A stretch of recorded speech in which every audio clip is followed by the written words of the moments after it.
melt when I'm ocean waves.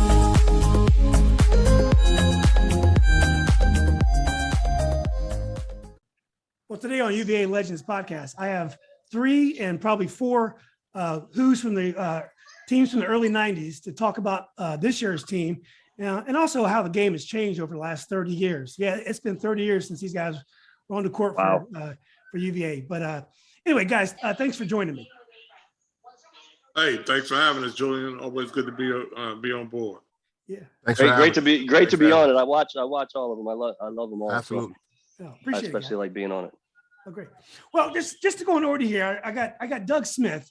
Doug is a guy that I used to play pickup with at UVA a lot. A great dude, great competitor. Always took it a little bit easy on me. He played with his left hand like he's working on something.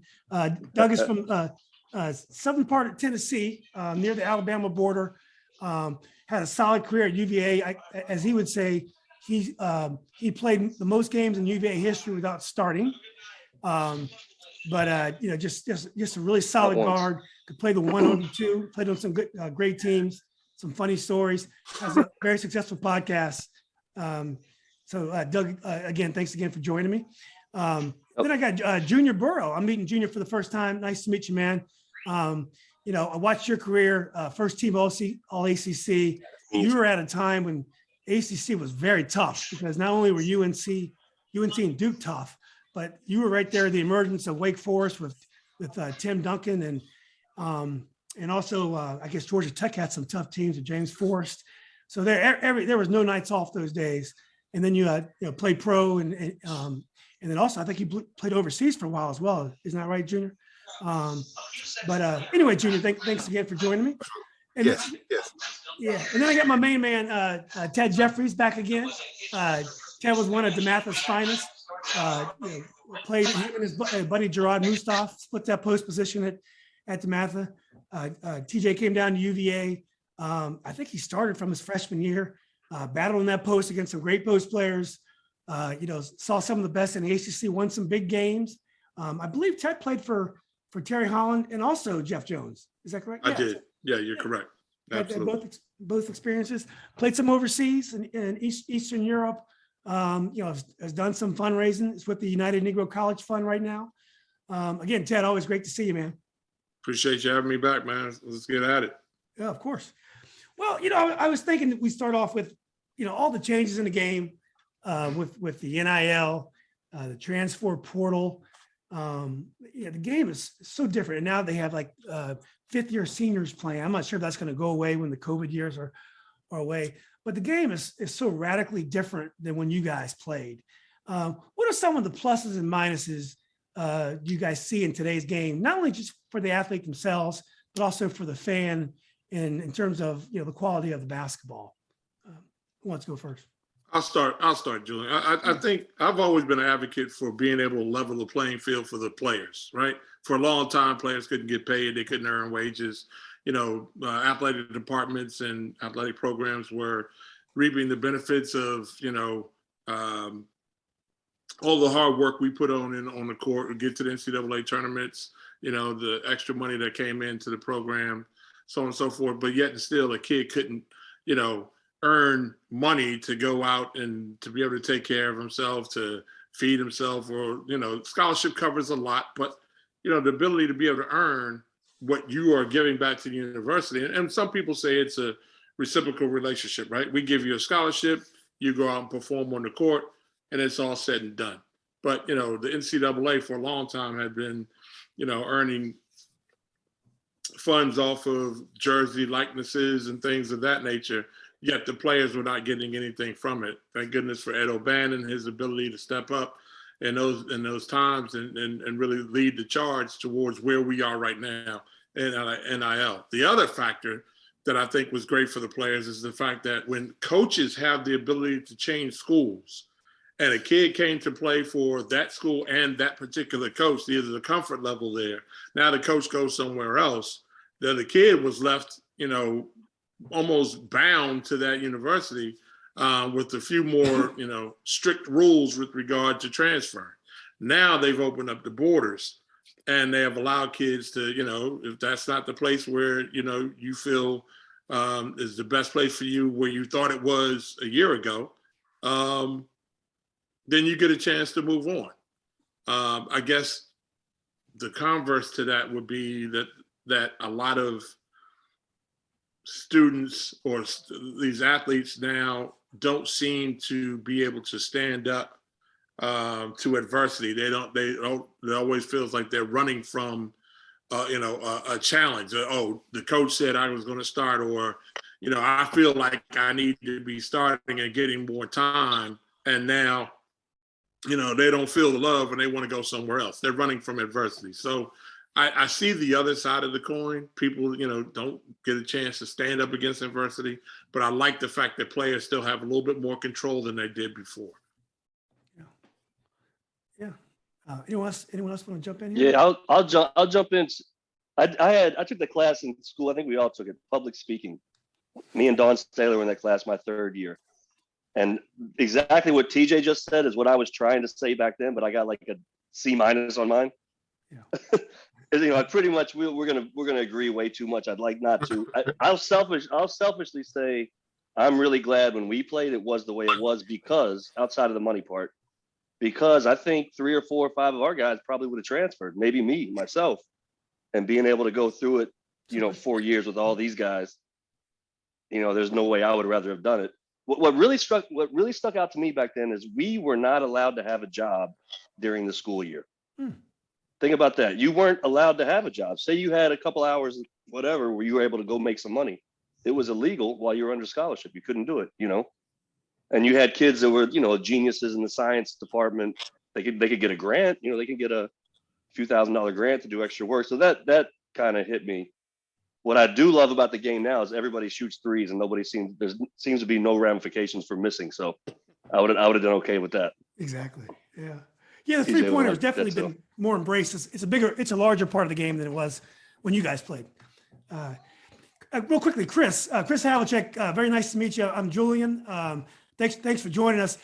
I'm sure everyone recognizes your last name. I've always wanted to ask you though, Chris, have you ever met anyone whose father scored more points in the NBA than you in all these years? Oh, wow. That's a good question, man. First of all, I'd like to point out before we get started that there's only been 2 teams in Power 5 history that have never won a national championship in anything. One of them is Virginia Tech. So I'd like to start with that.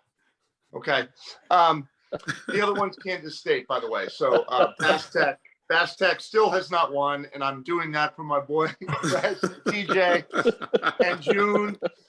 I got to take my shots at Tech, but yeah, no, hey, you know what? I was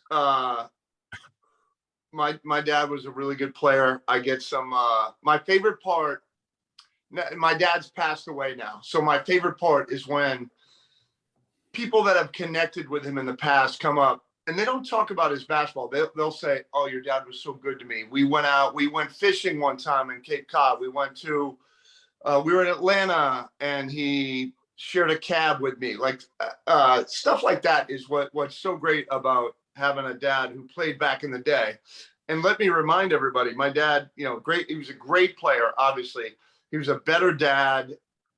He was a great husband, and my memories of him are not basketball related, but I don't know if I've met, I'm trying to think, have I ever met anyone who scored more than my dad, like points? You could have met Michael Jordan's son, or you may have met Pat. I don't know if Pat Ewing scored as much as your father, but No. Okay. Yeah. I don't know, but I do know that Dirk was the guy that passed my dad. And I might have I don't know if I met Dirk's kids, but it's a good question. I'm just happy to be here on with you guys. And Julian, you might notice the questionable attire right here. This is a 1990. When we went to Paris, we went to Monte Carlo to play some games. And fresh, you guys remember these? These were like our airport warm-ups, okay? And so I got it on today for us. This is nothing that anyone would ever wear today, but I can tell you something from experience. If you're trying to get into the fancy casino in Monte Carlo and you wear that, they will refute you at the door and possibly kick you into the Mediterranean. We happened. we were early on the Oh my silk. God. We were early on the silk squirrel suit because that thing with it had the cape. Yes. Chris, hold your arm. See, like I'm doing the hawk. So That's in like the short Batman. time I've been on this call, I've lost 7 pounds. You don't know that. The breathability on this thing is zero. Julia, I don't Julia, know how I gotta- they got it past like NCAA, but man, it is not ventilated, and it's no, all it's not. it's all not. poly. I should wear this to work. I'd be No, like it's not. 195 and No, get it's back not. down to playing weight. Julia, I gotta tell you, I gotta 98. tell you one quick Mr. Havlicek story. Ted, Our that's first that year, Sergio. we're in the ACC tournament, and we had trouble with Carolina because they had 5 7-footers, and TJ's trying to regulate doing what he couldn't. They kept getting us with Scott Williams, Hey, 7-2. hey. I went, no, they kept getting us with the back door, the lob. Yeah. And we're at dinner, and we're just like, Mr. Havlicek, did you ever, what did you guys do against lobs, whatever? And he just goes, well, when I guarded Julius, and we were like, okay, you're just gonna bring out Dr. J on us, whatever. Next, can I get another dinner roll? That's a big card you can play. Well, Chris, and I want to let Junior in here also. We were just discussing That's a big how card. all the changes in the game. If you got what are the positives and negatives, like the NIL, the transfer portal, the fact that like we have our own Brady Manick who's coming in, a fifth-year stretch forward who's got experience. All these things that didn't happen when you guys played. We're just trying to talk about what are some of the positives and negatives from the different eras. Yeah, it's such a different time right now. It's a different time for college athletes, and what I think is interesting as well is it's a different time for high school athletes. So my daughter is a very highly recruited volleyball player. She's looking at a number of Power 5 schools to go play volleyball. She's getting affected by the transfer portal. Okay, so like the transfer portal, when I played and when these guys played, if you transferred, you sat out a year. That was a big penalty. That was like the punishment if you decided to go somewhere else. And it was real. It was palpable. I thought, as a guy who didn't get to play as much as he wanted, I thought about transferring like every year. But I had guys like this around me, like TJ and June and Fresh, and I'm like, you know what, I'm gonna stay here because these are quality guys. And I knew in the back of my head I wasn't going to play in the NBA. Like at some point, there's a lot of college players. When you sign out of high school, you're definitely going to the NBA. If you go to UVA, you think you haven't played against a lot of players that are way better than you. So you're right in that mix. So you think about it, and then at some point during your 4 years, and it comes either like really early for me when I had to guard Brian Stiff. I was, like within like week 2, I'm like, that's a different dude. I'm not going to the NBA with B Stiff, and AO was fouling me. AO used to foul me when I was getting like in Bryan Hall getting food. So, That's Anthony Oliver is AO. No, AO's my boy. I'm just kidding. Look, we had really good players, but my point is at some point, everyone says to themselves, where am I in the pecking order? Right. And for like June played for the Celtics. He's a Celtic. But it's like you sort of stack yourself up. For me, it came really early, and I had the decision to make. Am I going to work really hard and try to get on there? Or am I going to leave? And I chose to stay because of the guys that I was with, a lot of people, everyone on this call right now. And also my environment, my sister came to school. Like I knew I wasn't going to be an NBA guy, but it hits most players, not all, most players at some point, like if you're just short of it. So NIL, I heard TJ when I hopped on. I'm happy these guys are getting paid. It's got to get regulated. Like anything else, in my opinion, you've got to have some regulation around it. It's a little bit crazy. Someone's making $2 million in college. I don't know if that's right. It's great that they get it, but is it right for the kid? Is it right for the school? Is it right for the program? I don't really know all the answers. I just think regulation around it will happen. Transfer portal, I think it's too easy, man. Like if you make a commitment, I committed to UVA. I probably in today's day and age, I probably would have transferred to a smaller school after my freshman year. But I did something that I'm proud of, which is I put my head down. I worked really hard. I took pride in the dignity of practice and busting my ass. And I was also surrounded by great people, not just my teammates, great educators, great fraternity brothers, great buddies, great, like UVA is one of those places where there's a lot of things to like, even if you're not playing. And for college athletes, playing time is currency, right? And I was broke. I mean, Junior showed up and Ted showed up and they were rich. They had a lot. I mean, June was playing right away. Ted started 1,600 games or something like that at UVA. June, same thing. When you're not in that category, you have to make some decisions. And I'm proud of the one I did, which was I'm going to stay. I'm going to work really hard. I'm going to get my degree, and I'm going to use my degree to go on to do, things for the back half of the, call it 50 years or whatever. But I was just surrounded by great people and teammates, including all these guys on the call. So, I don't know what the answer is. NIL, I support athletes getting paid. Transfer portal, I don't like the I'm going to take my ball and go home because I'm not playing. Sometimes you got to fight. And that's just my take on it. Well, that's great. That's great, Chris. Hey, Junior, so you're like the Eric Dickerson type. You could have gotten that yellow Mustang to go to a big school. The game. Right. I think UVA played the game pretty clean. But how do you feel about these kids today walking in to these much better situations? It's like most of the guys on this call said. It's tough for me because I'm around a lot of these kids. I've been a Nike grassroots guy for the last few years, almost 10 years now. So you get a chance to see some of just the latest guys, Paulo Banchero and all these guys, Mo Bamba, the guys that you've seen kind of come through college and one and done, the whole thing. I'm not really a fan of the NIL situation because I feel like it's really, you're paying to play basketball. It's a little early. I don't think the right support system was in place for me.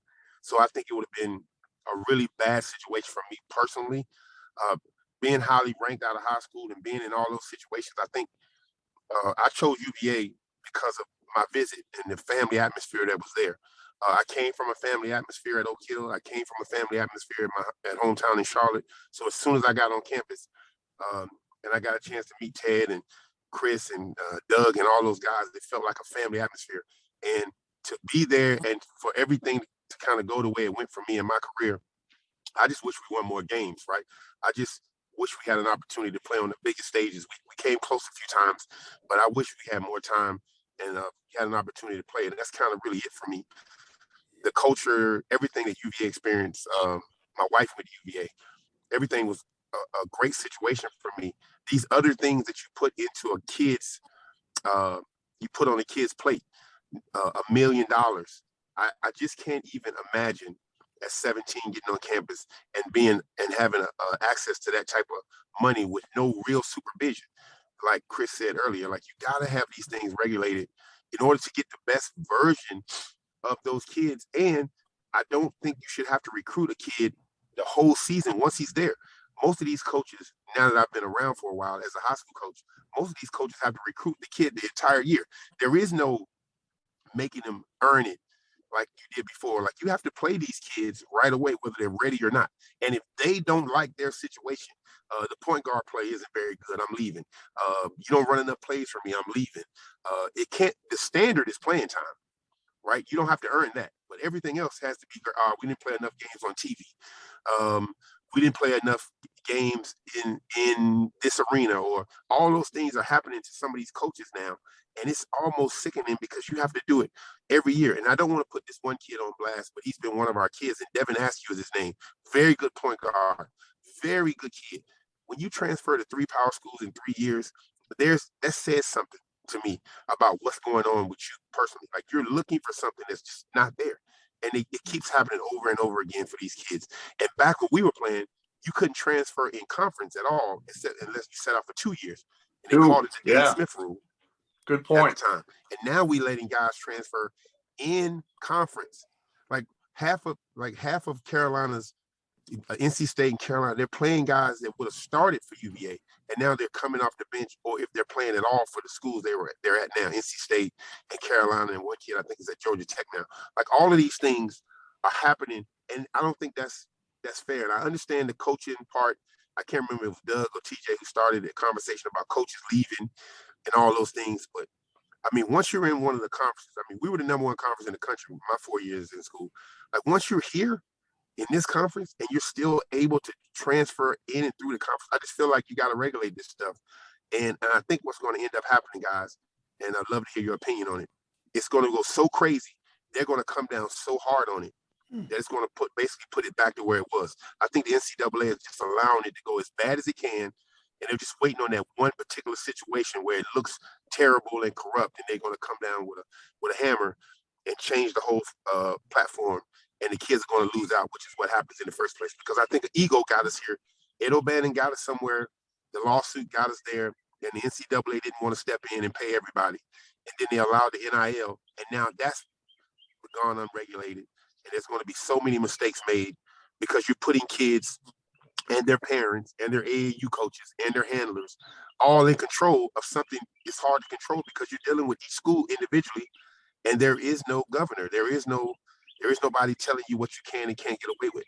And I just don't understand how that's good for everybody. I just don't get it. John, I don't know that this is something that, you can't put this genie back in the bottle now that it's kind of gone away.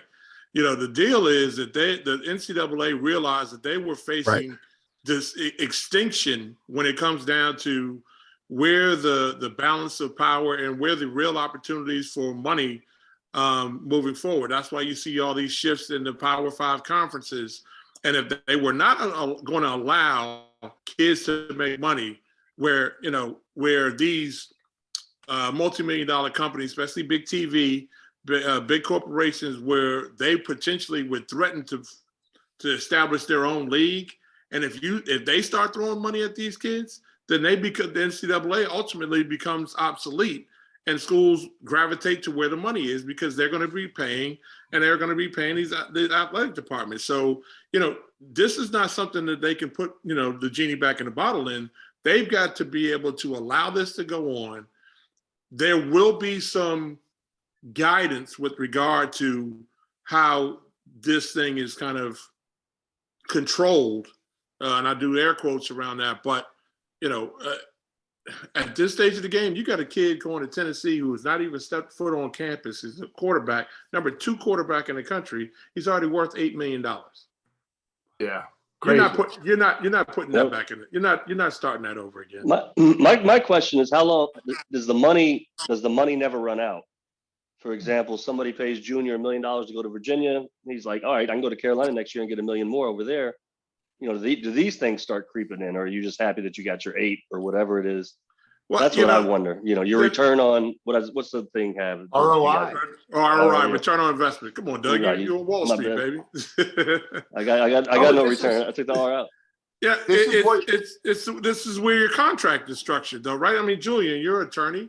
I would imagine that the contract is structured. So if you do happen to leave University A, then this contract is now null and void. And not to say that kid would not have made a portion of the contract that he signed, but if he goes to somewhere else, that doesn't not allow him to make sign a contract somewhere else. Yeah. I think with employment, there's flexibility. You can't restrain someone's employment forever. But I guess some of the money that you received, maybe some of the money could be under threat. Yeah, absolutely. Exactly. Hey, this is no different. This is no different than what. Guys, you got certain schools. Go ahead, Fred. Go ahead, June. Can you hear me? No, what I was saying was, guys, you have schools like, I know Virginia doesn't allow the guys. I can hear you. The guys they're not allowed to do commercial ads and everything during the season. So everything either happens before or after the season. So these contracts and stuff are going to be either completed before the season starts, or they don't really start until after the season. So you can get away with setups that are really good. There can be a kid that's now, okay, November the 1st, he's gotten all of his money before the season started. You know, some of these schools, the kid that goes, Mondo Baco, he's one of the kids I coached. Like he's making $1.5 million this year because he'll be done with his contract by January. You know, like that's to me, that's amazing. And there's just so many ways to mess this up. And he's a junior. So if he gets that $1.5 million and goes and finishes at Carolina this year, and he doesn't like what's going on at Carolina, he can transfer and it'll happen again for him. And I'm not saying man, get your money. I'm not even on that part. I'm on the part of, I mean, where is the basketball part of this? Where are we going with the product and what we're seeing on TV? There's so many kids that are leaving early. Like where are the rules that's going to guidelines and the structure that's going to help protect the game itself? Like I know we always talk about NCAA. They've made so much money over this decade since we've been playing, and I don't want to give them a pass on it. I just don't want to let it be a free for all for my son coming up here soon, and of course Ted, your son. Like all of this stuff starts to happen, and it's starting to happen now. And your daughter, of course, have. It's gotta be some type of governor on all of this, or we're doomed. Like I just don't want to talk about a kid making $8 million, and he might not even be, and he hasn't done anything. You know, this is not new. This is not playing football for Tennessee. I mean, he's going to be there next year. Yeah, and I'll say this. This is I don't know if you guys are hearing me if I have audio problems. No, it's I'm good. on my phone. You're fine. Okay. So this reminds me of like finance, right? So you've got college kids who are sort of in the private equity space, meaning they've got those guys have some EBITDA, meaning they have some, they're going to get drafted in the NBA. The high school kids that are getting NIL, that's like startup stuff. That's venture capital. That is, we're taking a flyer on this kid. You're not factoring in injury, home environment, coaching changes. Like it's a much smaller percentage when you look at a high school kid. Now I'm not talking about the 7'2" kid who shoots threes. I'm talking about the kid that gets some NIL. And my daughter, a big part of her recruiting, NIL. And I'm going, it's women's volleyball. Now she's not making like, not Alabama quarterback, but they're like, oh, if she comes to Boston, there's some interesting wrinkles in the recruiting process because of NIL. And I keep saying to her, like, get that out of your mind. What do you want to major in? Where do you feel the most at home with the coaching staff and the team? And what do you want out of college? Like if she wants to go to, she wants to go to Notre Dame and play volleyball. Very different than going to a BC or a UNC. Southern, Northern, Midwestern, football school, big city, small town. That's what they should be focused on, not how many dollars I could make. I mean, everybody on here made a good call to go to UVA, but we evaluated things on the right platform, right? We all love. Well, June's different with the coach, but like I signed with UVA. I love Coach Holland. I love the campus. I love the tradition. I love all that. I think that's why we went there. And then Fresh, go on mute. So make your college decision not on how much you're going to put in the bank, but on where do I want to go? What's my major? What do I want to do? And you might not know what you want to do because I don't think a lot of kids don't know what they want to do, but they have interests. That's what they should evaluate it on. Not, oh, I can make $100,000 because I go to this school. And dollars matter, right? I mean, you put dollars in the bank. You don't put hopes and wishes in the bank. You put dollars in the bank. So I appreciate that aspect of it, but make the right decisions. You got 50 or 60 years after you graduate college to live. Make your decision based on the right things, not be long-term greedy. Don't be short-term greedy is basically what I'm saying. All right. So Chris, Julie, I'm sorry. Let me just present this case. Is it greedy for a kid that's coming out of the projects that doesn't have anything, dirt poor? And a lot of the early conversations that started, about NILs because guys were taking $500 handshakes because they were just trying to, they wanted to get back because their grandmother died. True. Yep. They needed to get back for a funeral, or they needed to buy a plane ticket, or whatever. There were some egregious stories too, where people are. I think it was Chris Mills. Kentucky dropped $50,000 or $20,000 in a brown paper bag for him, on his recruiting visits. There are all kind of stories out there. But you can't tell a kid that doesn't come from anything, and you're going to give him. I mean, hell, you give him $100,000, he's going to be like, he's got to take it because that changes the trajectory of his family's life. So and I don't see that as being greedy. I see that as an opportunity because he has a particular talent. Because if the kid that's sitting in Tuttle first year has an opportunity to create the next, social media, Yep. hit whatever it's going to be, and he hits and he signs a multi-million-dollar deal to bring this to fruition, we're not going to be telling him that he's being greedy. He's like, hell no, that's what I go to college for, right? I'm going to college to earn a living and make some money. So let's, we have to be judicious with regard to, and try to teach kids to, as you were saying very correctly, Chris, we want to be able to guide the kids to make the right decision. I think what's more important than making the right decision is understanding what this money and how this money really works. You think you're signing for $1 million, you're going to get $650.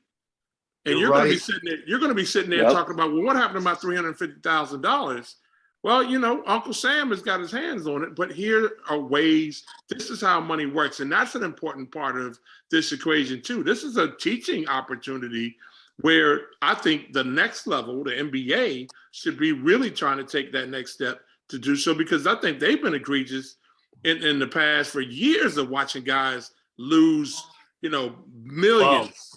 All right, so I got a good story for you, TJ. Yeah. By the way, cue Tom Henske to jump in right now because he's big on getting educated around money. But yeah, financial literacy, he calls it. Yeah, financial. So TJ, you're dead right. There's that, and that's why I started with regulation. Like I think people should kids that are coming from a real tough environment, they should be supported more. I'd rather see that than like just blanket NIL stuff. But let me tell you an NBA story. So I used to work, I worked for Goldman Sachs and the NBA. We would present as a firm, Goldman, to the NBA at the rookie symposium. And what we realized was, these guys are doing like 2-a-days, they're lifting, they're running, they're like, the last thing they wanted to do was get into like a deep-seated conversation about fixed income, right? So we had to change our approach, and we eventually said you need to hire advisors. Like you have your agent, okay? And I think Grant was one of the first guys that did that. Grant hired his agent, his money manager, and his lawyer. So he had like a 3-headed, and yeah, I mean, Grant had a ton of money coming out of Duke, and he came from a great environment. So he was ahead of the game. But how do we create the breadcrumbs for the people who don't come out of a great environment so they can make the same decisions? Everybody's got to have a little money. I mean, you guys remember, you get like that per diem money for like ACC tournament. You thought you were like a billionaire, right? You had dough. You could go to Ruby Tuesdays and plan 9, go get a CD. Yeah, I mean, I'm just saying here's really what it is. I don't think the NCAA has cracked the code with the schools yet, and now you've got NIL. So there's got to be some kind of a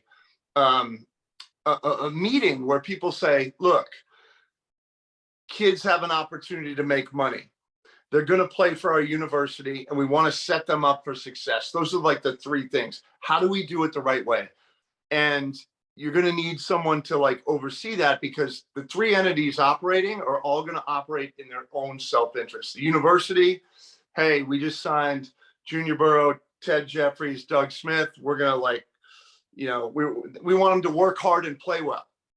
NIL. We want to give them money so they can make some dough on the outside, but they don't know how to, like, no one really knows how to manage it when they come out. It's got to come together in, in like a It's got to be of like, in one setting. And concerted effort. It's got to be. I think TJ made the original point that I think is 100% right. NCAA is making money. Your jerseys are making money. You're signing autographs for free, which we would do anyway. That's fine. But it's got to be a concerted effort. Now, my biggest gripe about it is parents, because, and TJ made the point, people are coming from a certain situation. They have no money. So 500 might as well be 100 grand, right? First time I ever got $500 in my hand. Like, what? But everybody, for some reason, we're in the phase. June, you see it probably closer. Why does everybody want kids to grow up so quickly? That's what, like, there's not one of us that would not go back and be in your third year at UVA right now and trade it for whatever we're doing now. oh, yeah, Everybody just wants their kids to grow up, and money forces you to grow up. I definitely think there's solutions, and I think just this group here is on all of them. And I don't understand how the powers that be, I feel like coaches are either like, I'm out on NIL or I'm all in. But what does that mean? It's got to mean something for the kid and the families, right? Because if June had $1 million coming to UVA, he would have spent $1 million in 2 years, right? Family, everybody's worth $1 million. June, we all helped you, right? We're all worth $1 million now.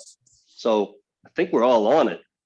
And I like the way, I think, TJ's bigger vision is, while you're there and you go from your first, second, third, your value becomes more like somebody like you, TJ, who produced and produced and produced.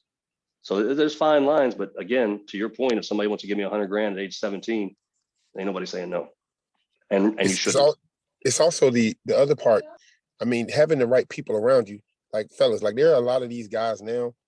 I mean, as much common sense and structure that you guys are talking about right now, there are about, if you take the top 10 guys drafted last year and the last 4 years, so you're talking about 40 kids, overseas and, our domestic kids.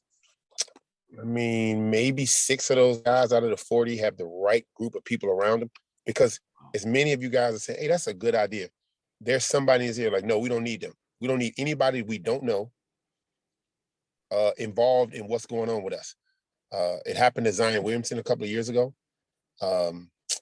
It's happening to a bunch of these kids because it's starting to happen fast. Like, you go from being, I mean, even after my senior year, I mean, my first check from the Celtics, I mean, it's still a shocking amount of money from signature rookie cards, from these cards, signature rookie cards. After I signed my 10,000 cards, they gave me a check for $250,000. Like, that's still a lot of money to give somebody who's been around a little bit of money, and you expected these things to happen for you. Is that why you had that BMW that was like 20 feet long? Yes, like, it's just, it happens joint? fast. Like, we're talking about Monday, you don't have anything, and Wednesday you have everything. Wow. Like, there's not a window on Tuesday to be like, okay, Wednesday. There wasn't anybody in my life that said, okay, listen, today is Tuesday, Junior. Tomorrow you're going to be able to go into the candy store and get everything. Right? There wasn't anybody. My dad, there wasn't anybody, because there wasn't anybody around me to talk to. Brian Stiff, etc. Like, there just wasn't anybody around that was happening that way, because money is money, politics, and women are just conversations that guys just don't like to talk about when they're having problems with one of the three or all three. And so when you sit down and you're not known, you don't know the person that's trying to help you. Is he really trying to help you? Does he understand what's going on? Do you have the right people around you? Like, you're asking the right questions if you are asking the right questions. And Coach Jones was pretty good for me to kind of sit down and talk to. I definitely had, I sat down with Mike Mallory. I sat down with Brian Stiff. Like, all these things started to happen really quickly. But, I mean, it's still a shocking number. I mean, come on, fellas. Like, so you spent $250,000 in a candy store? Is that what you're telling me? You can go. I mean, he drove to it in a BMW though. Right. What do you consider a candy store, TJ? Like, to me, it was a car dealership. It was an apartment. It was behind my dad's house. The proverbial candy store. I got you. Yes, right. Clothes. Yeah. I mean, stuff I'd never been able to get my hands on. I was able to go buy immediately. So June, I think here's the word that I would use instead of regulation. I would use education. I think for a long time, our educational system teaches us stuff. We learn philosophies on how to study and how to learn and how to apply them to life. Let's educate these athletes on how money works, how life works in association with receiving this type of money. The education or the tutelage that you were just talking about, Junior, that you wish you had coming out, these are the types of learning experiences that I think when Chris talked about Goldman Sachs and them not being able to get the attention of a guy who just got finished working out, he's not really trying to learn. Well, let me help you understand. We're not just going to, tell you how money works. We're going to show you how your money specifically is going to work, or how it could be gone if you don't take heed for the things. And we can't tell you what to do. We could just give you real life examples of what happens with your money once you get it. Here's the trickle down effect. You get this is what you got to pay. Here's this is what you should do. This is what guys are doing. How do you move this money from here to there? I'm sorry, Doug, go ahead. No, it's good. And I think the broader genius of everything you just laid out, why not give college athletes credits toward their degree for doing these things? Right. I mean, it's going to happen at some point. Alabama football players are not going to be in class. No, they're not. They're going to be getting a degree. They're going to be getting a degree because they play football. But why not incorporate real things? To your point, financial literacy, how money works, whatever you want to call it. So that should be really, in my opinion, the bigger even part of it. Yeah. Can the players be more vulnerable though? I mean, can they be exploited by parents and people around them? Junior was talking about guys that are hanging around the athletes. With all this money now, and it's more upfront, is there a chance that the athletes will be exploited and the money won't actually get to the athlete? Hey, Julian, I can tell you straight up, Junior never told us 30 years ago that he got a check for $250,000. He was too smart. No, he's too smart. He's too smart for that. Yeah.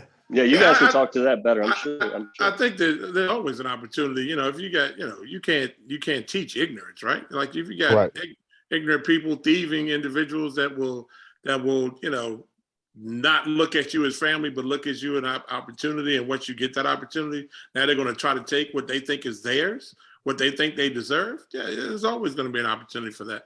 Hopefully those are, that's not the norm. You know what I mean? But, sure, with that type of money comes that type of greed. You would like to think that your family is actually going to try to do some things to protect they're the worst.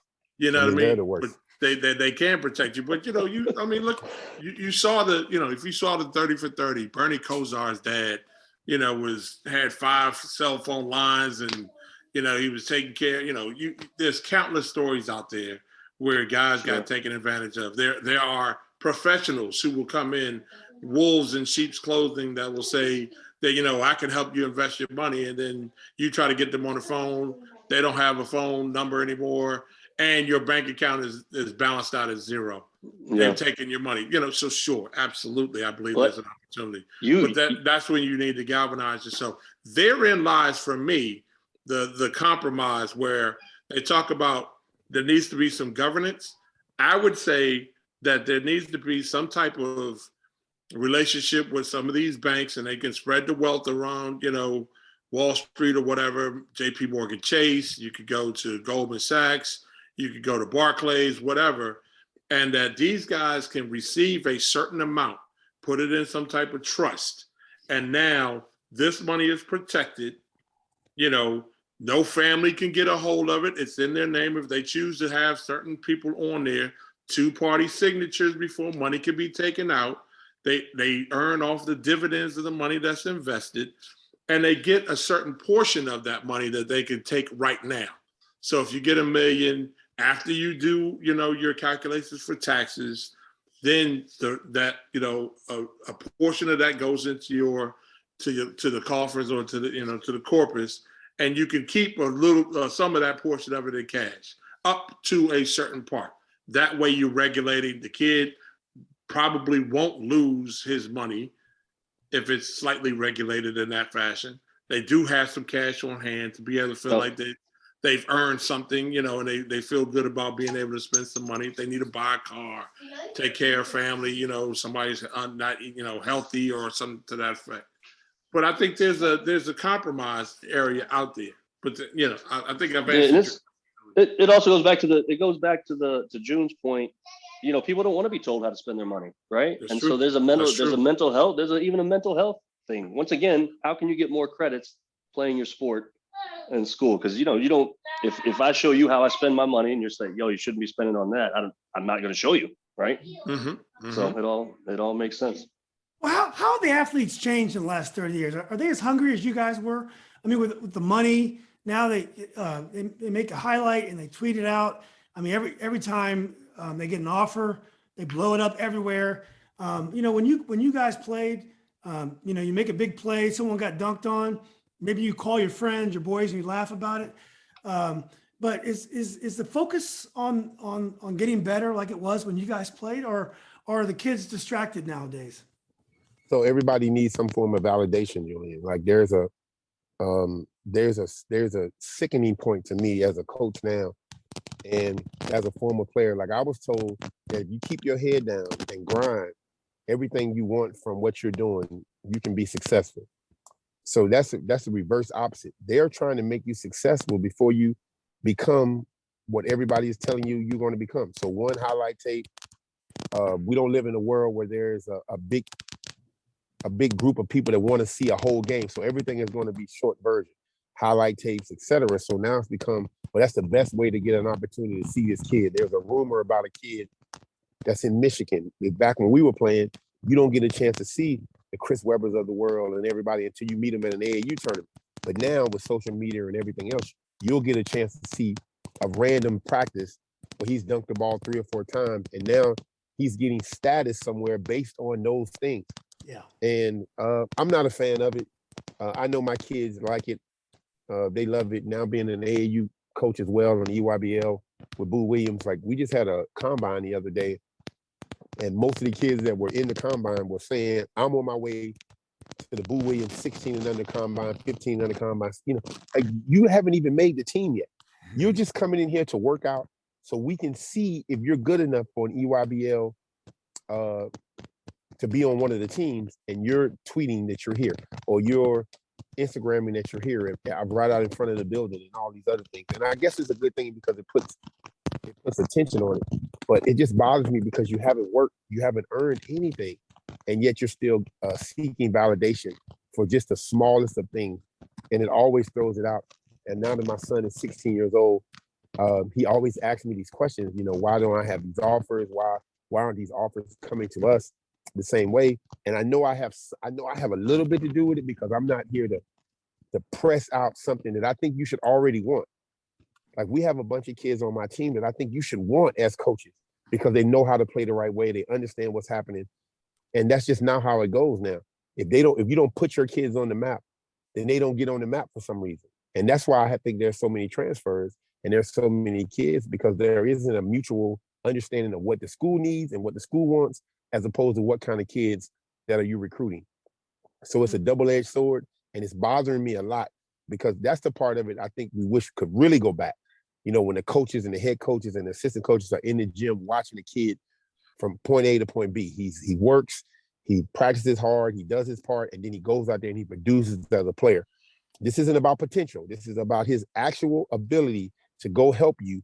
Ted Jeffries at DeMatha, at Fork Union, he's now somebody who can play for us here at UVA, and he's a good defender, so he's going to really help our team because I saw him do these things at these places, not because somebody told me about it, but I went to Fayetteville, Tennessee, and I saw Doug Smith play multiple times. Nobody sent me a video of him, and I was able to get a chance to see him play against some other kids who are going to play high-level basketball. And that's how you get an opportunity to get a kid that can come in and be successful for you, and you shouldn't be surprised by his success. And I think that's happening all over the country with every school. And if they recruit 6 kids, they make 4 mistakes and they're lucky twice. And I keep saying that, and it just keeps happening over and over again.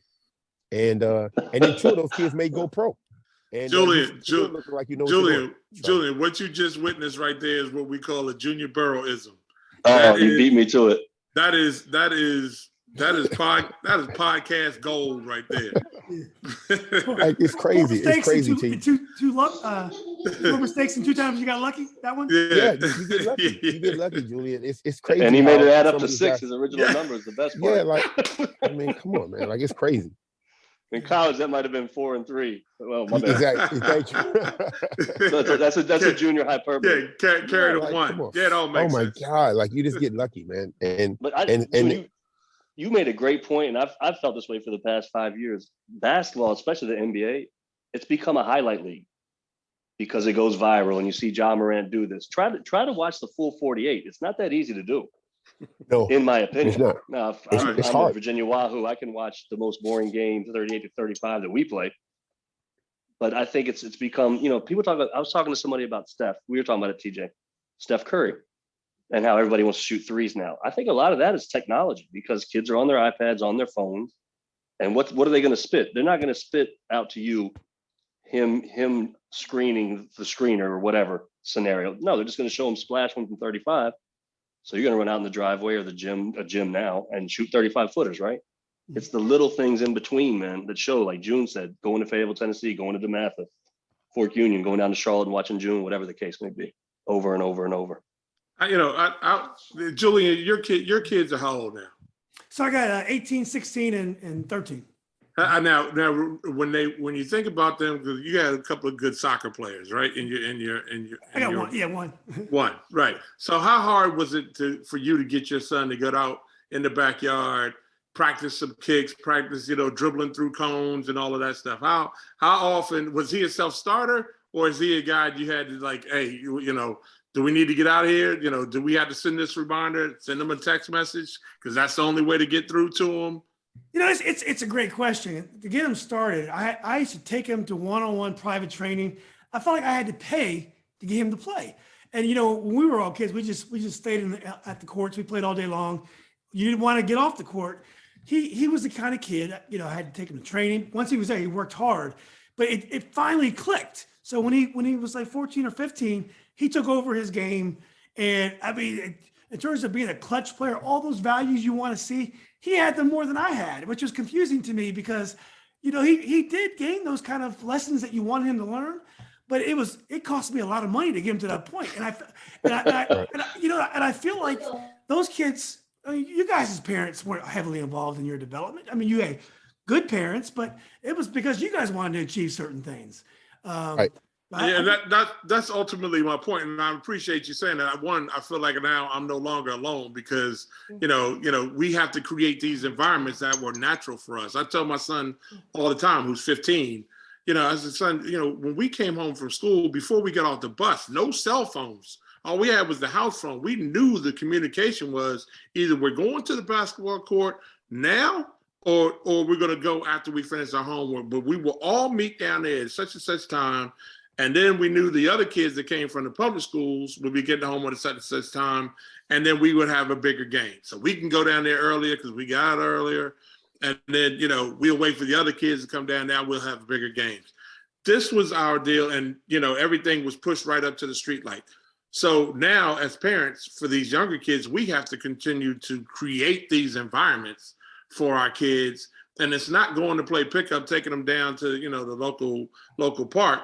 We've got to take them to a paid trainer to, have them go work on one-on-one to do whatever, or we do it ourselves as former athletes. So, all right, soccer, I don't know how much background you had as a soccer player, but, when my son had to play lacrosse or wanted to play lacrosse, I had no clue.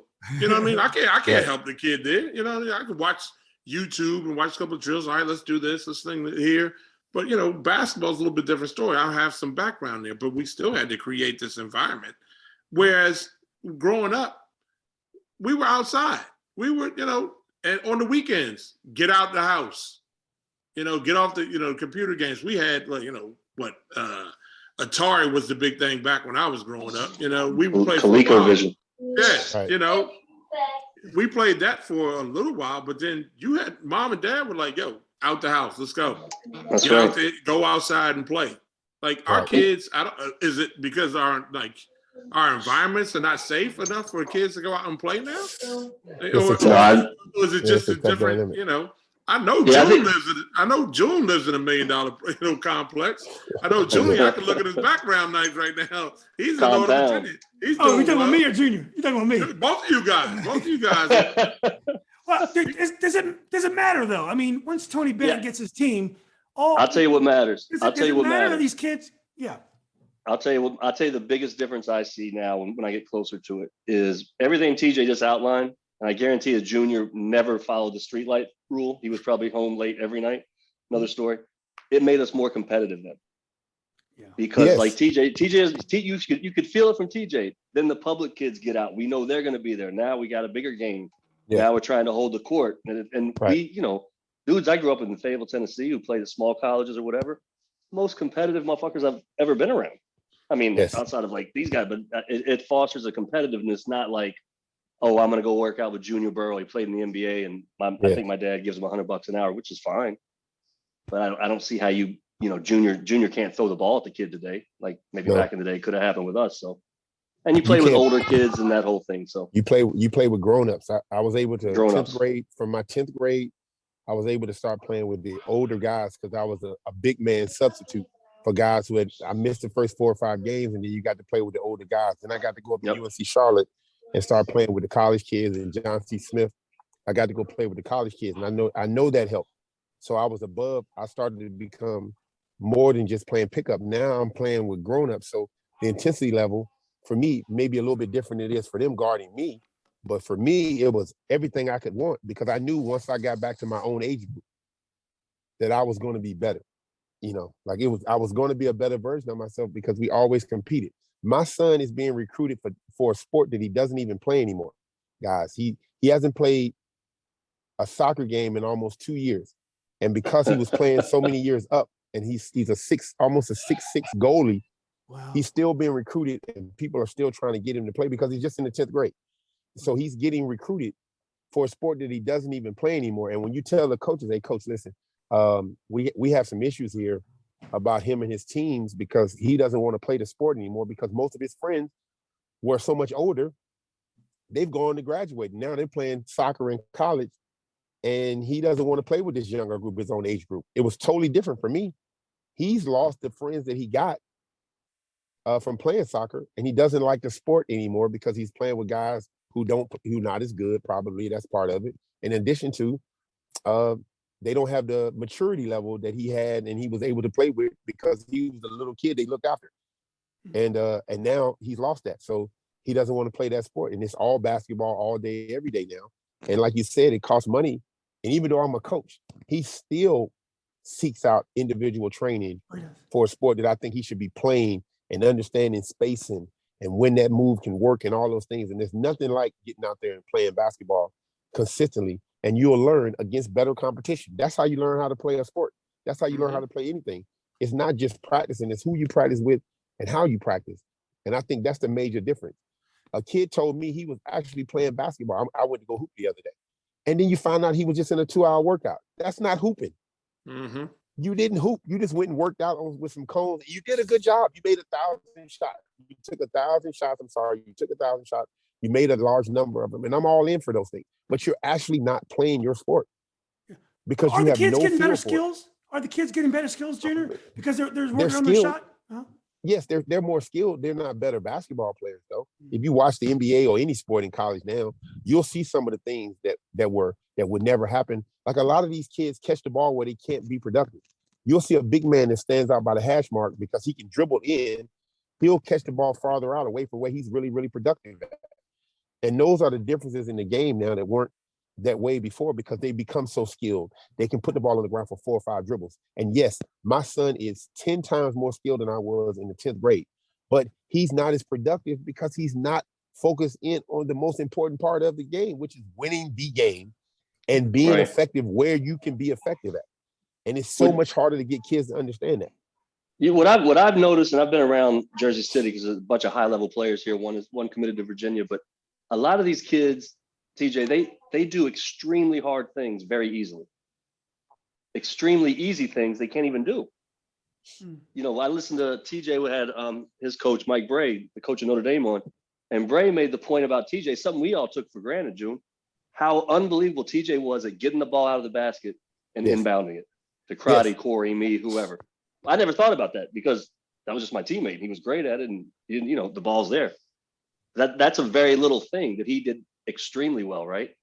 And you see kids now just jumping out of the gym, swatting shots with two hands, and you know alley oops.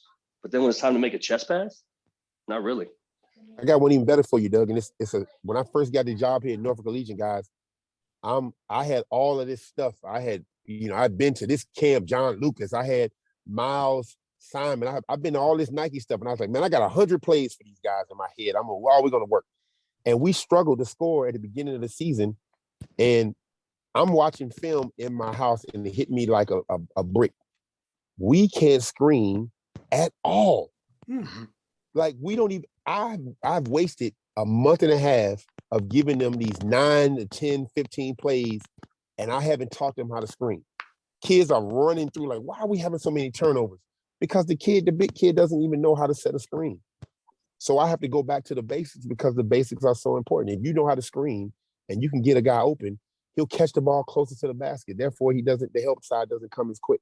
And it took me almost a month and a half of my first year here as a high school coach of teaching kids how to screen who just never screened before and never were involved in the understanding of it all. So do guards even make body contact coming off screens? It looks like they're just changing places to me. Yes. You know, when you had TJ, Kenny Turner was an unbelievable screener. Do you remember that, TJ? He set an unbelievable, and he turned around on you at the end of it. If you're on the yeah. I remember TJ used to yell at me because I slapped his leg on the way through every time. He's like, man, you better stop smacking my ass every time. It's just a drill. But that's how we did it. We took a screen seriously, right? And it was not fun to be a defender on one of those screens. I can tell you that much, Thomas Hill. The better you are the screener, the better you'll be you can get the ball going. It's all of those things work they work together. The screener is always open. We learned that. Yes. We learned that at Morgan, taught those things, to a T. Screener is always open. You want to get open, set a good screen. You know what I mean? Unbelievable. Magic. And it's like magic. Go ahead, Julian. Yeah, no, when we talk about these skills and how the kids focus too much on it, they don't play a lot. One thing that's changed about the game, I used to go I go to the Virginia State tournament and watch teams I'd never seen before. But when you watch the game, you could slowly see one team impose their will upon the other team. You could see you could see it happening. But a third or fourth quarter, you knew who was going to win. I could just feel it. Nowadays, I don't feel that way about basketball, not just high school, but not even college. It's just a matter of they have runs, but they're like a barrage of 3-pointers one way or the other. There's not that mental edge that a team tries to impose on the other.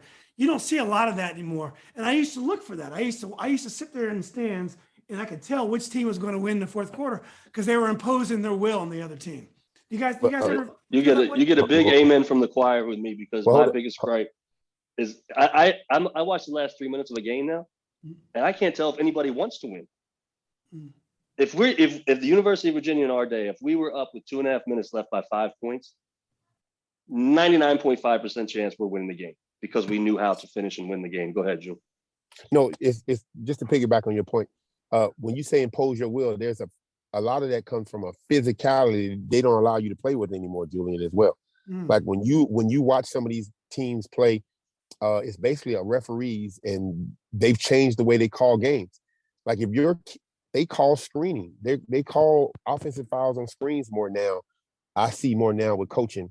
If a kid's moving, if there's any type of separation, impeding of a player coming through the lane, any of those things now, there's so many rules set up for the offense to be such more successful that it's hard to impose your will defensively. You can do it in a full court situation, but half court, it's very hard. If you're going to use the NBA, it's very hard to stop Paul George from catching the ball. Watching him play the other night, he got the ball. He was hot. He started scoring the ball. Like what you would most time do, you would deny him the ball. Well, you can't deny him the ball now because that means you have to get in front of him and the ball to stop him from going to the ball, and that's a foul. They call 2 fouls on the kid from Minnesota just from getting in front of him because it's called impeding progress now. And so you rather him catch it and try to guard him, and he's a very tough guard, man to man. And they've made so many rules to change how you can impose your will, which is what you really want to do on the defensive side, which changes the atmosphere of the game. And I know we're a part of a lot of good great defensive teams that if you were playing now, it's almost impossible to play like that. Or Wake Forest and some of the schools we knew that were really good defensively. Duke used to be one of those teams where you really couldn't make the ball move from one side of the floor to the other side. Now they can't stop you from moving the ball from one side of the floor to the other side because if they deny the wings, it takes a physical, you have to be in front of the guy physically. So they made so many changes to fit the offense, and it's still not helping them because it doesn't make the kid any better. Yeah. Ted, you want to add to that? No, they we've been beating this thing like like a dead Right. horse. We got it. Well, let's get real quickly to the to this year's team. The UVA, I think, returns all 5 starters, I believe, and we have a we have a very experienced team. We added a couple new players transfer. What do you guys think about this team? You think this is the kind of team that can they should know Bennett's system by now? Are you guys optimistic? I'll start. I am, and you can't forget that 2 of the returning starters were transfers in, so they only have 1 year. Armand Franklin and Jaden Gardner. They only have 1 year under the TB system. And you know how closely I watch it, and we do the podcast with Hav and Mark Jerome, et cetera, and TW. But that system takes a lot of time, especially for the bigs, in my opinion. Easier for the guards in the pack line. And you saw Jaden make huge strides. The most exciting part, I think, for Virginia fans are the big 4 they have coming in, being compared to only the one and only crew of Junior, Corey, Chris, Yuri, and Jason Williford back in the day. So we have 4 really exciting first years. 2 kind of stretch wings, 1 big guy, 6'10", who can shoot it like Larry Bird, and I'm not exaggerating, and Isaac McNeely out of Poco, West Virginia, who's probably the most ready, in my opinion. But it's a great mix of new guys and experience. And the experience, you can't even put a number on how important that is, in my opinion, especially in the ACC and the broader thing. Tough schedule early, which is good, but I'm very optimistic about this season. The benefit they have, Julian, is one, it's that they had the opportunity to go to Italy and bond and, get into the TB system, learn the defense, because that's the ultimate determiner on whether or not the kid is going to get on the court. If you can't play defense, if you can't learn the pack line, you're going to have a nice seat at a great stadium watching pretty good basketball. That's the bottom line. Learn the pack line, learn to know where you're going to be supposed to be. And, they have to be a little bit forgiving to a degree. But, when you have a team loaded with veterans coming back, when you have 5, returning starters, those who can figure out the defense are going to get a head nod on being able to get on the court. It's going to be an embarrassment of riches for Tony this year. I think he's got a great class of young players coming in, as Doug said, with a complement of, players who've been in the system and understand the rigors of the ACC. And with the ACC being what it is, talented, very, very talented, or promising Duke program under a new coach. Carolina's on the front page of every sporting magazine out there, and they just came from, the championship game. So, and then there's the trickle down effect of all the rest of the teams in the ACC, which is uber talented almost every year. So this is a good position for Tony to be in, to have so much talented. We talk about Leonard Hamilton and how he is one of the most underrated, best recruiting coaches in the country, and hoards talent down there in Tallahassee. So this program needs to have the type of depth that we can potentially count on, and not just depth but skill to go along with it. So I'm very optimistic about what these guys can do in a very challenging year in the ACC. Also, if you think about just, I'm trying to remember the amount of losses they had last year. I want to say it was 13 before the NIT started. They were 12 or 13 losses. 10 of those losses came down to 2 or 3 possessions, so they could go either way. So if you look at it from you look at it from that angle, you're talking about if you can turn 7 or 8 of those into wins, then you're looking at a totally different year for last year's team. And to piggyback on what Ted said, the experience of being together for the whole year, understanding your roles now, people being more comfortable in their roles. I think that helped us playing back 20 years ago, 30 years ago now. I think it's going to help this group. sometimes people aren't comfortable in their role, and it takes a long time for you to understand this is how you're going to get on the court. These are the things that's going to keep you on the court. You're going to have to defend, as Ted Jeffries said there a second ago, as Ted said, you're not going to be able to turn the ball over and play. Those are two of the things that Coach Ben, those are no-no. Those are pillars of his, right? You're not going to be able to turn the ball over, and you got to be able to guard your position plus help the helper. And that, that's really what the background is all about. Absolutely. So that 2-foul rule would get you out real quick too. Absolutely. So those are the kind of things I think this group is going to have a hand on this year. And everything starts with how you start your season. If you look back at some of the times, like when you start off 1-2, 2-4, those kind of things kind of throw you off a little bit. If this team can get off to a good start, and I'm talking about scrimmages, everything. You can get off to a good start, 3-1, 4-0, 5-0, 5-1, stuff like that. It really does help with the younger guys, because when you're not playing a lot of minutes, winning is the cologne of all. It changes everything. When you're winning, you're getting an opportunity to go out there and your team is competitive in every game. I think that's also going to help this particular group. And they should be successful. This is going to be a tough ACC conference this year. The schedule obviously is going to be tough as usual. Coach Bennett doesn't really run from anybody since he's been the coach here. And I think it'll give them an opportunity to have a really, really good year. And they've been so successful. What other way can you look at it? Whether you like the way they play or not. He's been able to win year in and year out here in year 12 for him, if I'm not mistaken. They've just been so successful. You just assume it's going to keep happening. So why not this year? You made a good point about winning. When you come in as a first year, in high school, you go play and you're going to win. You're going to win. You're going to win. When you come in as a first year, it's kind of an acquired taste, right? You have to learn. Wait, what makes us win? What makes us pull out a 2 or 3 point game? So having the veteran guys, a guy like Reese Beekman, who I look hopefully to just absolutely break out this year, and Kihei, of course, the young guys, they're going to be looking at them at the end of the game, like, okay, What are we doing now to win? As you said. Well, with UNC guys, I've never seen a team win so many games and shoot so many bad shots. Their shot selection to me was unbelievable, but these shots, they kept going in last year in the tournament. Do you think their team is going to change the way they play at all this year, or that's just the way this bunch of UNC players play basketball? They can't do anything else. Caleb Love is a bad shot taker and maker.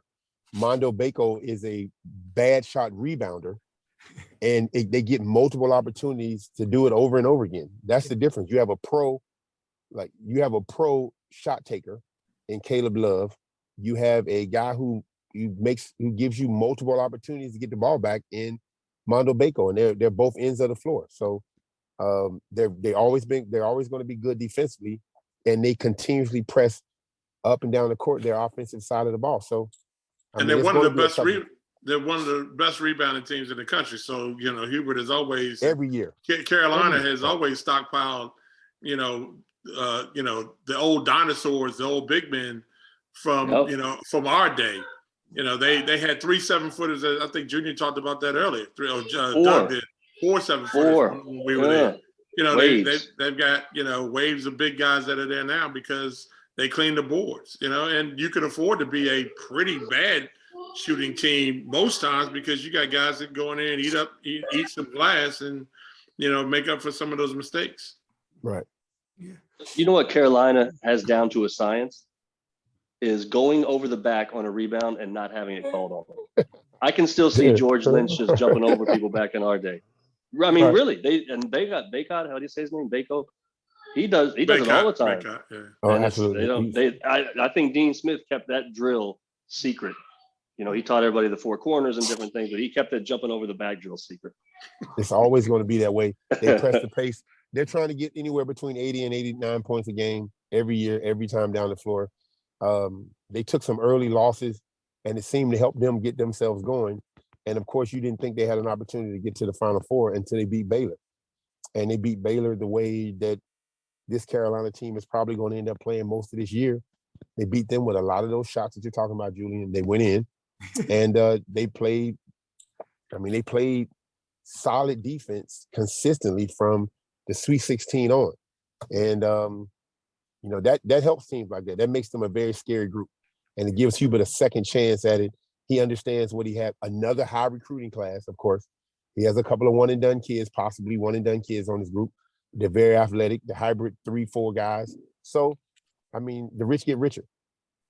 Well, real quickly, guys, and I'm taking a lot of your time here. I know, what about Duke? At this Schuyler's first year, they got a ton of recruits coming in. So you got a bunch of young, new players. You got a brand new coach who, definitely knows the Duke way. Do you think Duke is going to be a threat to win it this year, or do you think they'll need a couple years?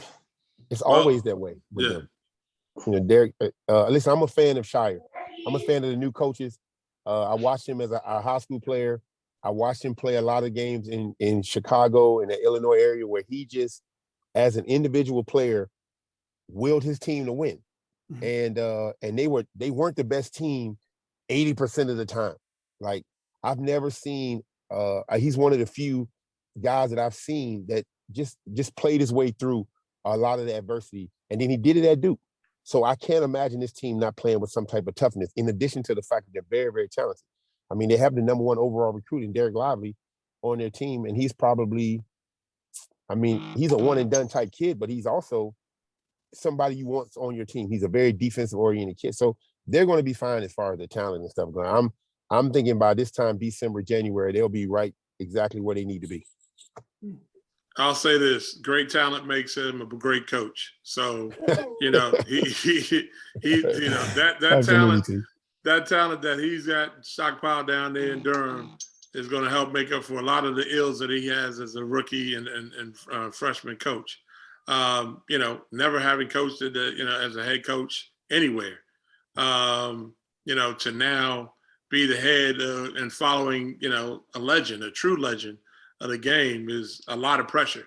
Eyes are going to be on him. But the fact that you look at that Duke coaching tree of all the guys that are out there, all the guys they could have tapped to be the heir apparent, and sitting right there in Durham is that this young man, John Shire, who came through the program, who is a Dookie, true Dookie, there's a certain amount of confidence that he should be riding because he got the nod. And therein, I think will make up the difference. Will he be able to have the same presence as Coach K? Not right now.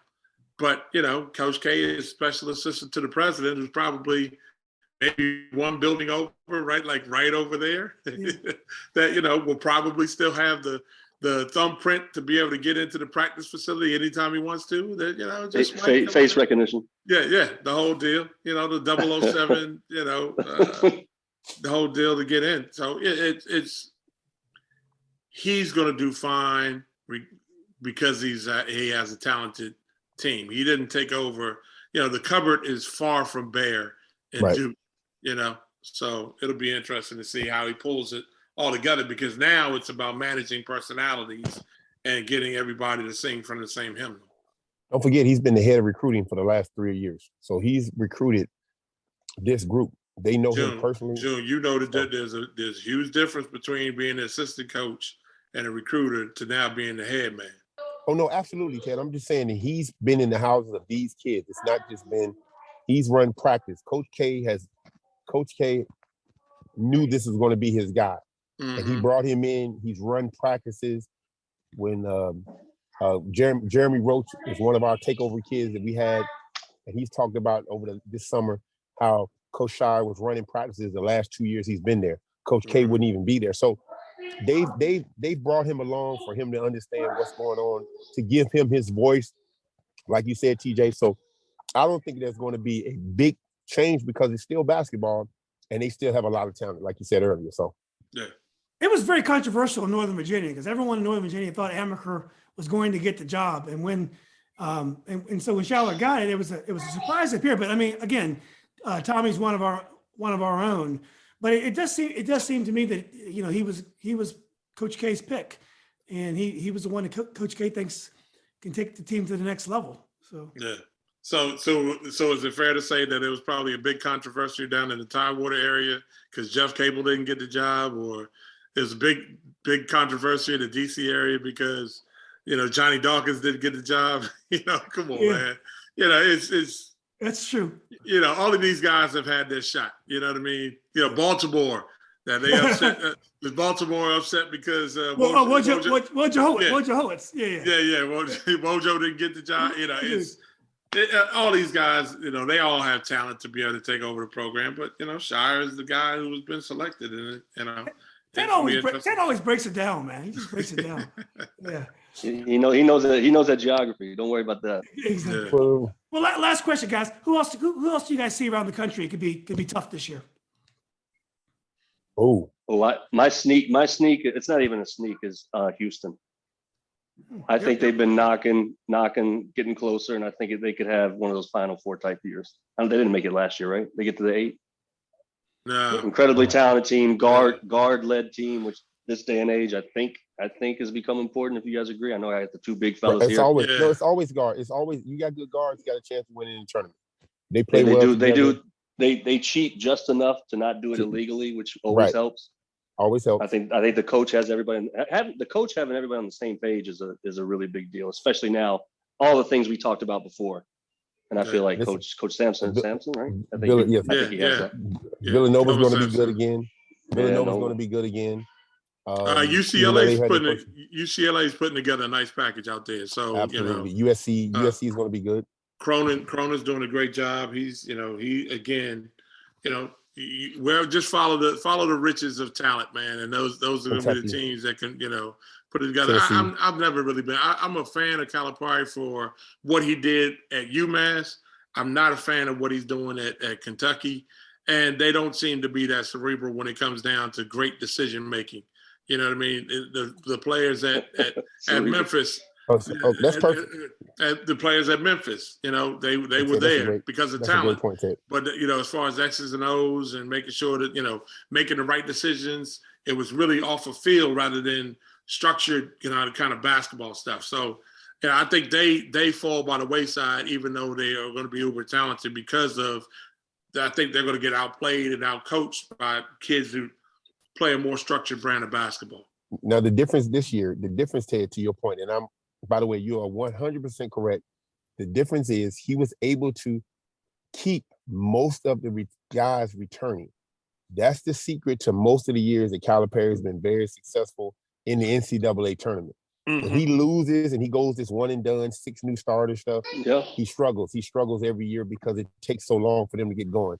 But if you remember last year, they were a 2 seed going into the tournament, and they were upset by Shaheem Holloway's team. St. Peter's. Yeah, St. Peter. Yeah. So he was upset by that. Half right there. That whole team pretty much is back.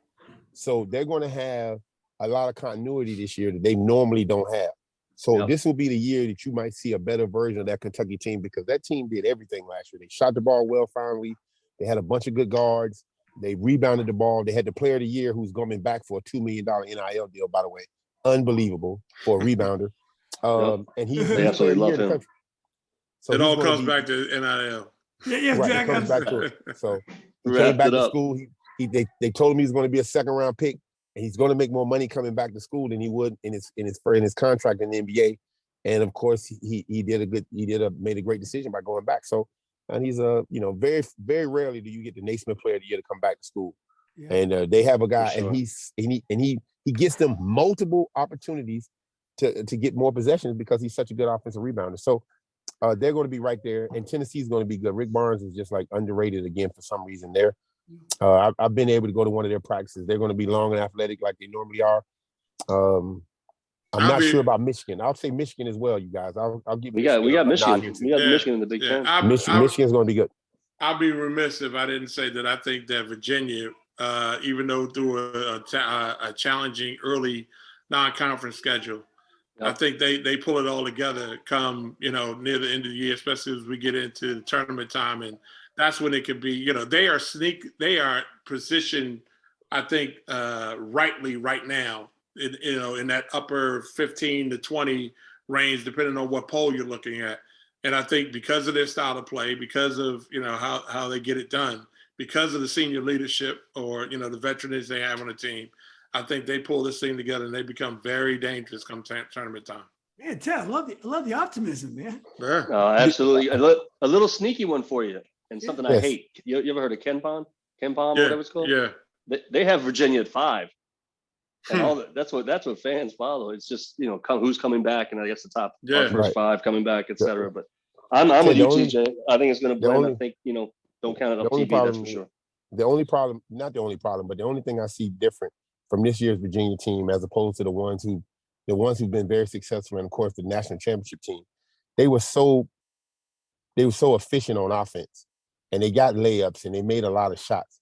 If this team can get some easy baskets, and instead of being a 3-point lead, and you can get a 7 to 8 point lead because you're taking some of these fast break layups, I think that they took when they won the national championship. If you look at the game, I get so out of character. If you think about the national championship game, it was in the 90s, fellas. They won the national championship in the 90s. If he can get back to some of those things, and I think this team has that capability, you are looking at a very dangerous Virginia team moving into late January, early February. We don't have a lot of good outside shooters, right? That was one of our weaknesses last year. We shot, I think, 33% from 3-point land as a team, right? So have they recruited some guys that can that are? Yeah, they have two. They have two first years who are big time shooters. They could become big time shooters. Let's see what happens. Well, Julian, the other issue is not your outside shooting could be better if the guys inside were better, right? So it's not even about us being big guys. It's just the fact that they finished. The inside guys didn't finish anything. They missed so many layups. Yeah. They missed so many opportunities. They didn't make their free throws. It's like a lost possession. And I think those guys are going to be better.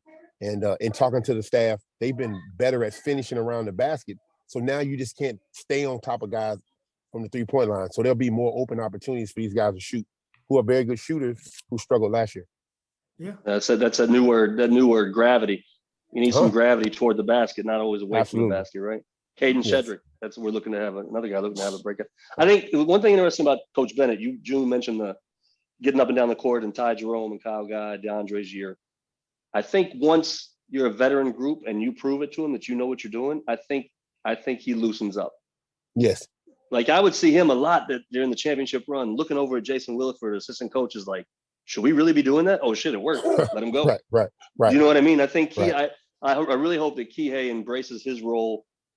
You know, I'm sure he's going to play 35 minutes a game, but I hope he embraces it, which he sounds like he's been doing, a distributor, playing to his strengths and not playing to kind of take over from that position. I think Beekman and Clark have a lot of equity with Coach Bennett at this stage of the game, 5th and 4th year seniors.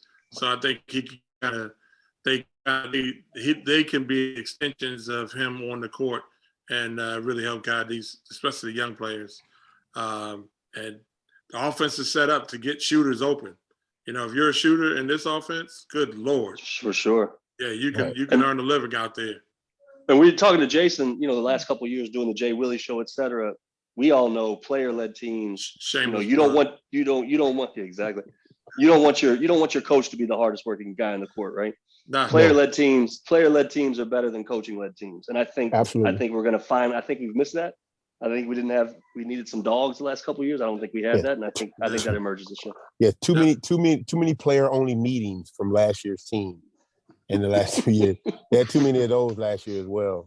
From understanding, they had too many player only meetings. When you got more than 1 or 2 of those, that says a lot about where you guys are going, because you didn't get to understand in the first 2 times. Now you had another meeting. So you got to stay away from those too, Julie. What kind of problems were they having on the team last year? Any sense, or just cohesion? It's just the roles. When you don't know your role, when you're not comfortable in your role, and then you come from a school, when that transfer portal is a couple of different things. It gives you tools and weapons to go out there and play with, but it doesn't give you an understanding of what the University of Virginia and how you play. Like a system offense. When you hear the system offense, the system defense, understanding where you fit in and how to adapt your game to that system. It takes a little while. Like I said, the first years, that the biggest hurdle is to understand. All right, forget about what you can do offensively. That will come. Where in the hell am I supposed to be defensively? And make sure you know how to play this. Play the pack line defense. Get that first. Everything else will follow. That's right. So now I would have struggled, by the way, just for the full record, with all this defensive stuff that we've been talking about. You struggle with this defensive stuff because it's first and foremost for that whole he would have kicked that damn portal door clean off the hinges. I mean, no, it's a lot of shots in this offense for a guy like me. There's a lot of shots in it. Like you can stay on the floor if you can make a shot or two. I'll tell you something, Julian. As well, but Julian Junior never saw a shot he didn't like. Still don't. It did not exist. You know how they have assist to turnover ratio for point guards or guards? Junior probably had the biggest offensive rebound to defensive rebound ratio of anybody in the country because that was just a chance to get a shot up on the offensive board. It still works. It still works for Tony. He still allows you to get your offensive rebound and shoot it if you can get it. So why wouldn't I love that? June was running in-game Superman drills while he was out there. I'll say something else, Julian. I think TJ will agree. We never saw a guy come in as a first year more ready than June. It was, and that includes Corey, in my opinion. Until I joke with the big fella. I joke with the big fella a lot, but hands down, in my opinion, not just because I played with him. I think we'd be hard pressed to find a better format in the history of UVA basketball than Junior Burrough. So guys, I appreciate it. I will stand on that. He's a selfish bastard. He wouldn't pass that joker for nothing. But he could score it in droves. So the hardest thing was just getting him to keep his head in the game. Yeah. June, we're down by 2 right now, right? Don't matter. Don't matter. He's like, don't matter. Give me the ball. I swear she's eating popcorn right now. I swear. I'm like, June, let's go. Hey, June, how would you have coached Junior? How would you have coached Junior Burrough if you had to coach yourself? What would you have done? Well, I mean, Coach, I feel like, yes, listen, so Coach Jones was probably harder on me than most, right? Because it like Fresh said, it's a joy to play basketball and you could be taking it one way or the other. There's also a serious side of it because you're so competitive, but it wasn't something I showed on my actual face, so he was always trying to get in my head, with whether it be cuss words or being verbally abusive and all those things. Like I think I needed it. Like I really do. I think I needed to be cussed out constantly in order to be the best version of myself. And it started as a kid playing AAU, and it seemed to work for me. So it didn't bother me as much as it would bother other people because I knew that he was all in at us being successful. So I knew it wasn't coming from a dark place. It was coming from a place of, hey, I know you could be better, so you need to do a better job at this, this, and this. And I listen to him yell and scream now down here at Old Dominion, and it always still gives you a little shudder because it seems like he's talking to you, but he's talking to a kid because you're sitting over there watching it, and we laugh about it all the time now. But yeah, I would be yelling at me all the time, and every day, all day. You have to embrace it though, because it's part of it, because it brings out the competitive side. It brought out the competitive side in me on a consistent basis. So that's true. You never showed it like you bothered him when we'd have to sit through an hour and a half of film to talk about you for an hour and 29 minutes. Right. You're playing though. As long as you're playing, you can fix it. And I can't remember where I heard that from. One of my coaches, he's like, listen, you're on the court, man. You can fix it. If you can fix it and he gives you an opportunity to keep fixing it, then he's your guy. And that's why I don't think I would have been able to go anywhere else, because he was able to fix it. The second they don't yell at you, in trouble. With JJ and his coaching staff, what they realized is, you don't cut off your nose to spite your face, right? Junior Burroughs, even as a challenge as he was the first 2 seasons, they could look down the line like, all right, who else are we going to put on? Like, why be very, very talented? Yuri Bonds. Super talented, not as motivated as Junior was as a ball player. You know what I mean? But could go. I mean, this is one of the more talented classes that came into UVA on our history. So, to watch Junior and to work on the early challenges is like we played it. You remember the game at Clemson where Junior and YB finished the game strong, helped us get over the hump. And JJ in his post-game remarks, he started tearing up. Yeah, he was. He got emotional. He got really emotional because this is the ROI on the investment. Yep. Not for him. I think he realized it finally clicked, and it finally translated into these guys being able to shoulder responsibility. Sure did. Taking this team, putting them on their backs, and getting us to a win. And this was a veteran team that these guys helped to that win. So, to watch that, I got to imagine, having been a NCAA Division I coach, and when you see that moment, I can understand why it made him emotional. For sure. TJ, the one thing I always say too, we were a fourth and fifth year version of Chris Alexander away from a Final Four on our team. Right. when I'm not sure we would have got UNC. That was a tough matchup. But what Big Chris became, talking about emotional for a coach, like from where he started, you know. I'll tell you something, Julian. You get the right you'll like teammates. You got to get the right talking teammates, about talking about being yelled at. I took a lot from Coach Jones as a point guard, a backup point guard usually. Mhm. But worse than that, I got yelled at for John Crotty's mistakes and then Corey Alexander's mistakes because he wouldn't fuck with either of those guys. Yeah. And you're sitting there. like, You're sitting there next to him. Oh yeah. No, no, I'm like, okay, thanks, Corey. You know, like, Yeah. damn it, Fresh, we got to stop throwing the ball away. I'm like, Corey just threw it out of bounds twice. I'm sitting next to you. He knew you got to keep your guys, but you have good teammates as well. And when you got people around who can keep it real, like they can have a joke about it. Like Ted always, it's always funny when he says, "I got on you," or Chris got on, or Doug got on you. Like, yeah, and you and we were able to take it. Like I can't remember the time where Doug or Ted would say something, and one of the younger guys would be like, "Man, fuck you," you know, like fuck you. You know what I'm saying? Like I just don't. Right. We didn't have those kind of guys. Hey man, you're not showing up to the pickup on time. Hey, big fella, you got to be where you're supposed to be, man. Like you're not doing enough. Hey, you missing these weight room workouts. You're not where you're supposed to be with those kind of things. Hey man, I came here to play basketball. I came here to do this. Man, nobody cares about what you think. This is a team thing. This is this, and you need to be there. It's no, I'm the guy, I'm playing all the minutes. No, it's none of that. It's yeah, you're right. My fault. I'm tripping. That's the difference. You can lead from behind. You don't have to be the guy who plays the most minutes in order to be a leader on a team. And I learned that too. You know, like you don't have to be just because you're leading the team in shots or you're doing this or that. It's part of the whole team. A walk on, maybe checking you about something.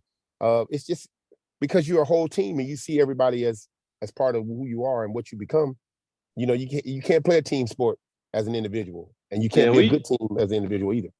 And I told Julian this, and TJ and I've talked about it a bunch. We treated each other like men, developing men in some instances. But when we learned this, Turner, Dirk, Crotty, Matt Blunden, Bernie Floyd, and it's a hierarchy. Yeah.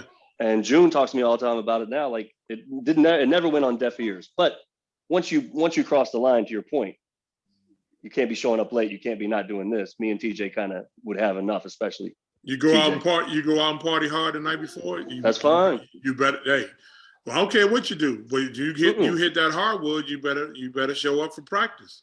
You got 2 hours to get it right. Ted, you only missed one. You only missed one practice. I went through that practice, if you remember correctly. Oh, TJ did have a bad. I forgot about that too. I don't know if you made it all the way through practice. I feel like you tried. I went through the whole practice. I'm a leader on that team. I went through the whole practice. Luckily, you hit the ground more than you were supposed to. Luckily, it was a shoot around. Oh yeah. He did come in special one day. I remember that. He came in special one day. 21st. It's hard to be 6'9", 250 and I. Yeah, absolutely. 21st birthday, Julian. I'll go ahead and run it. I'll run it down. So we go do the corner crawl. Yeah. So I show up and I'm on time, everything. And I'm starting to, we start with a couple of laps to loosen up. And Doug and I are always the team leaders. So we got to stretch the team out, get us ready. And I run past Yuri Barnes. He said, "Cuz, you smell like a brewery." I said, "Yeah, dude, I'm struggling. I'm struggling right now." I mean, I was hurting, but I know the rules. I help enforce the rules. Like, you go out there, cut up, you got to show up. So I'm out there. Right. So then we going through stretching and doing all that. And look, the gym is spinning, the whole deal. So JJ rebound drill. Rebound drill. JJ separates us. Guards on one end, big guys down here. Julian, it's the 3-man rebounding drill. You got to get 2 rebounds to get out. Yeah. So me, Junior, YB started. So JJ throws the ball off the backboard. I promise you, all Junior did with 2 fingers and pushed right here on my shoulder, and I fell out like I had the Holy Ghost. Oh my God. And Junior just started dying laughing. JJ has no clue. JJ has no clue. Everybody knew. I think the guards, Julian, it was so bad on the other end. The guards were like, Coach Ellerby, just take a break. Let's just watch this show. We just watched the TJ show for 10 minutes. Hey, Julian, he was down on the ground like somebody hit him with a chair, man. It was all WWE. He's like, "What happened? What's going on? What?" Struggling to try to get back up. I was, oh man, what's wrong with you guys? What's going on out there? Hey, give me 3 more. Give me 3 more. He's like, yeah, coach, my fault. It's on me, coach. It's on me. Oh my God. That was Did you great. finish practice, TJ? Did you finish? Yeah, man, he finished practice, but it was a light version of it. Now, Julian, version you're right, Julian. You got to understand. I got to come full circle here. When we practice before we're getting ready to travel, it's kind of like a warm up. It's like a run through. So it's not the full 2.5 hour practice. It's kind of abbreviated version, not long but strong, as Morgan Wooten used to say. Right. But man, it was tough, and I slept on the bus with my face in between the seats for 2.5 hours down in NC State. I was no Rock, get away from me, Rock. Not now. It was one of the best situations. It was one of the funniest things because there was still because he was our leader, there is no snitching or anything. It's just laughter in the back, and everybody's like, "What's so funny? Like, we got a game tomorrow." I said, "Coach, trust me, we'll be fine tomorrow, Coach. But right now, the big fella's hurting." Before I even hit the ground, I see Burrough laughing. Oh my God! I knew that was like a slow. This is the backbone of our defense. That's what it was. That's all it was. It was the backbone of our defense. And he would never hit the ground, Julian. Like this isn't a guy. I know he's always joking, but he's our best defender. So he's guarding the best bigs in the world to us, right? So for him to hit the ground in this drill, bigs. Right, in this drill, for him to hit the ground on the first play off a light touch. Right. I mean, he just did this, and I was gone. Oh my God! Like you all shook a little bit. Yeah, like TJ took practice serious, man. Like, oh my God, he was all in every practice. So for him to hit the ground, you would have thought he had broken something. It was just so funny, man. So, oh God, that's great, man. We can end on that with Julian. Yeah. Look, guys, I enjoy it. Ted and Doug, thanks for coming back. Junior, great meeting you, man. Funny stories. Nice meeting you. Appreciate you. Man, you're just an encyclopedia of basketball here. The way you break down the game, I can tell you're a deep thinker about basketball. As a player, it looked like the game came so naturally to you, but I could tell you think deeply about the game. So I was called a deep thinker as a player too, Julian. That I'll let Ted and Fresh talk to you about that. He just sees things that he sees things and processes things very differently. It takes about a year. Right, TJ, to be able to it's probably better that he doesn't think about it. He just goes off raw emotion and talent. Absolutely. Then he figures it out later just because he helped justify it in his mind. And then he convinced those who were critiquing him that he was right all the time. Yes. That's a special talent. Yes. See, Coach, if I didn't shoot the last one after missing the first 9, we wouldn't have won the game. So that's how it works, yo. I got to shoot. We like to call it sarcastically delusional. That's what it was. Yeah. Junior Burrowism. Yeah. Well, look, guys, it was great. Hopefully, we could do it. Maybe do it again during the season and update and see how the team's doing. Sounds good. I told you this crew, Julian. Careful what you ask for. I love it, man. This has been great. I learned a lot. Awesome. All right, guys. Thanks, dude. Thanks again, man. Enjoy your Monday.